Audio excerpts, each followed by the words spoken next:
রাঙ্গুনিয়া উপজেলা মৎস্য দপ্তরের আয়োজনে মাঠ দিবস উপলক্ষে আলোচনা সভা উপজেলার সরববাটা ইউনিয়নের মীরের খিল গ্রামর প্রদর্শনী চাষির ফুরফারত বুধবার জানুয়ারির 9 তারিখ দুইজে অনুষ্ঠিত হয়ে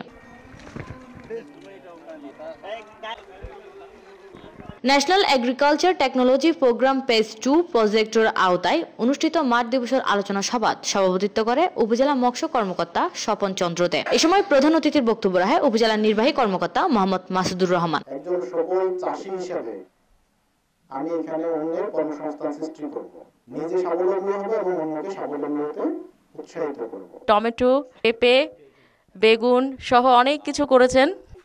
সরকারিভাবে আমাদেরকে প্রদর্শনীভাবে সব সময় এসে আমাদেরকে ঠিকমতো পরিদর্শন করে সব সময় আমাদেরকে কারিগরি মাধ্যমে আমাদেরকে পরিদর্শন করে আমাদের স্বাবলম্বী করার জন্য ওনারা সবসময় এসে আমাদেরকে পরামর্শ দিচ্ছে। মৎস্য অফিসের সম্প্রসারণ কর্মকর্তা সাদ্দাম হোসেনের পরিচালনায় অনুষ্ঠানত বিশেষ অতিথির বক্তব্য রাখে উপজেলা কৃষি কর্মকর্তা কারিমা আক্তার, উপজেলা প্রকৌশলী দিদারুল আলম, প্রকল্প বাস্তবায়ন কর্মকর্তা আব্দুল জব্বার, রাঙ্গুনিয়া প্রেস ক্লাবের সাধারণ সম্পাদক জিগারুল ইসলাম জিগার, সাবেক সাধারণ সম্পাদক মাসুদ নাসির, আব্বাস হোসেন আফতাব, অর্থ সম্পাদক জগলুল হুদা, প্রকল্পের লিপ সদস্য শাকির শিকদার, স্থানীয় ইউপি সদস্য মোহাম্মদ আলী সওদাগর, মৎস্য খামারি মোহাম্মদ আজিম সহ আরবতকে।